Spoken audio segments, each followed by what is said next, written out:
Hello, everybody. Welcome to Rashi Parasha Study Parashat Bemidbar, starting a new Sefer of the Torah. So it's very exciting. And on that note, we're actually going to see how Rashi introduces the Sefer. And what we're going to do after Rashi's introduction to the Sefer, we're going to try to unpeel the wisdom behind his words. Normally, within this confines, we try to stick to understanding exactly what Rashi is saying. But here, I really believe what he's saying is so beautiful and so powerful that it really can frame the Sefer as a whole. And this it's Rashi's first comment on the Sefer, so it does make sense within that context to understand that he might be talking about the Sefer as a whole. So we had the first pasuk of the Torah of the Humash. Vaydaber Adonai el Moshe b'midbar Sinai באוהל מועד, באחד החודש השני, השנה השנית, לצאתם מארץ מצרים לאמור. So, we are in the Midbar Sinai. God is speaking from Ohel Moed. The Mishkan is already there. We're in the second month of the second year, meaning Rosh Chodesh Nisan of the second year, the first month of the second year they built the Mishkan. We're now a month afterwards. And Am Yisrael is still in Midbar Sinai. They haven't traveled yet. We'll see when they begin to travel. She comments like this. And obviously, this one little addition. Obviously, the next pasuk in the Torah is Se'ut Rosh Bnei Yisrael. Hashem is going to command Moshe to count Am Yisrael. That's the commandment that he's coming to tell him to do. So that she is trying to figure out, why are we counting Am Yisrael? He introduces us to an interesting rule. Mitoch hibatan lefanav moneatam kol sha'ah. Since Hashem loves Am Yisrael, he counts them all the time. Okay. If Rashi paused there, we would say, what does the statement mean? Don't look for a reason why Hashem is counting them. He loves Am Yisrael. He's counting them like somebody counts the famous midrash. Somebody counts the precious stones that they have, the gold diamonds. They're constantly counting them because they're so excited about having them. So too Hashem considers each one of Am Yisrael a diamond, and therefore he's counting them all the time. So if I take that first statement of Rashi, I don't need to explain why. But Rashi continues, and he qualifies the statement, and it's important to understand so we can understand what he means. He counted them when they left Egypt. Right? It says in the Torah, about 600,000. Implication, Hashem counting them when they left Egypt. When they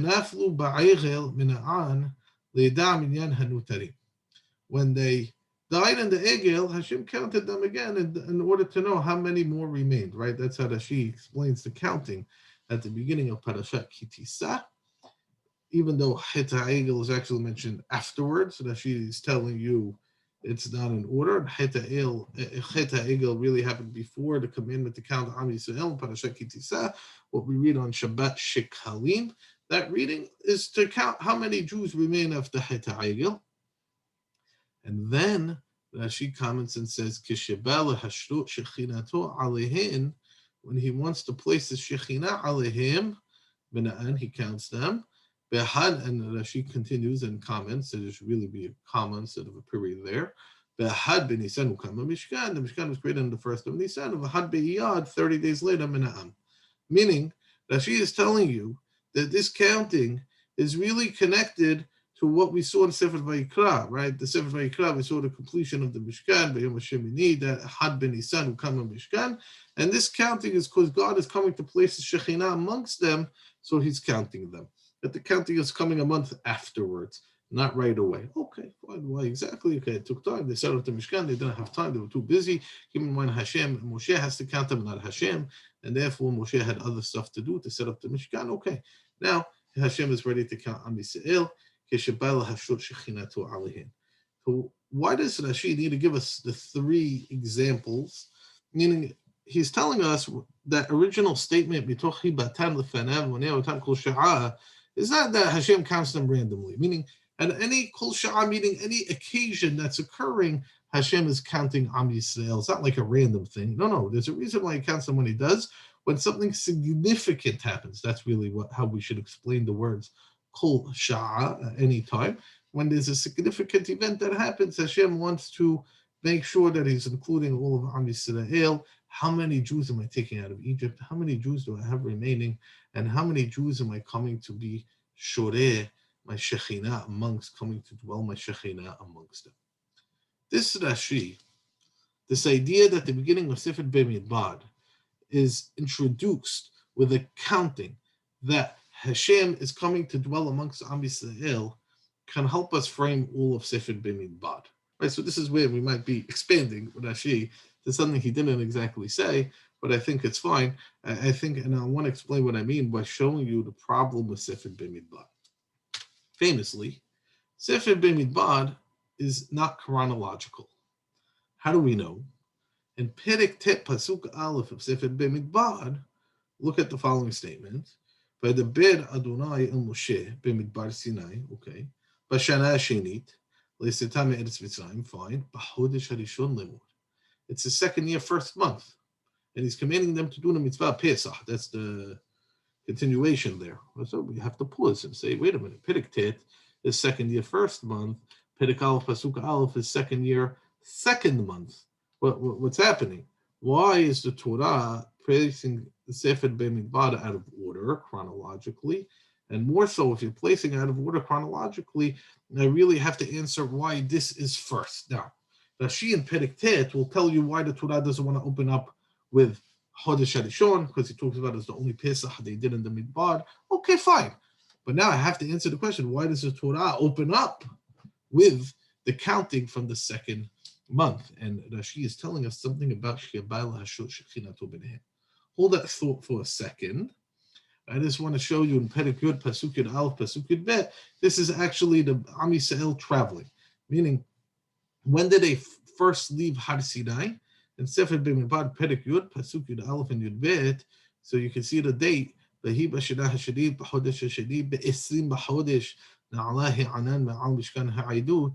They're going in the 20th day of the second month. That's when the Anan moves, and therefore, Vayisu b'nei Yisrael masehem in Bar Sinai.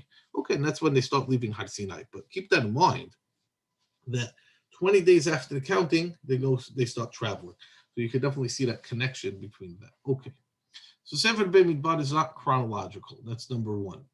So, and some reason we chose which event, God counting Am Yisrael, which Rashi tells us by Lashot Shechinato. We saw in Pasuk Yud Aleph that there's when they travel, how do they travel? The Anan moves, God Shekhinah moves, and Am Yisrael has to follow God Shekhinah, and that's when they start traveling. Now, the last thing I'm going to point out is something that Ramban struggles with in his introduction to Sefer Bemidbar. He makes an excellent point, and he says seemingly, and that Ramban, who is very big on creating structure of Sefarim for another day, and he says, we have mitzvot here that are kind of random. Look what he says. He says, "In Sefer mitzvot hanoagot ledorot." Right? Pretty much, we don't have a lot of mitzvot hanoagot ledorot. They're more in Shemot, Vayikra, and Devarim. He says, "Zulati," except for ksat mitzvot v'anyanei korbanot.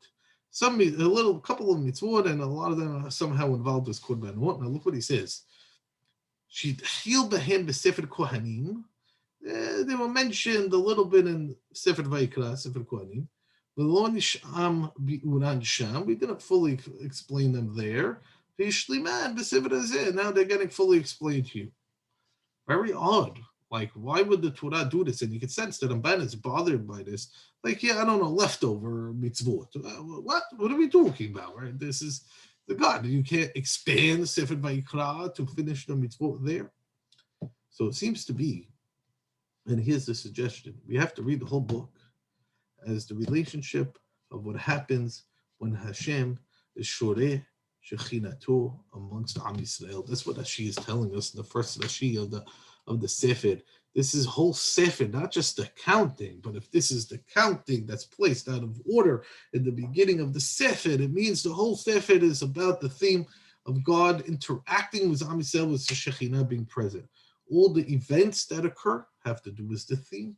All the mitzvot that are mentioned have to do with this theme as well, that God's Shekhinah is present amongst Am Yisrael.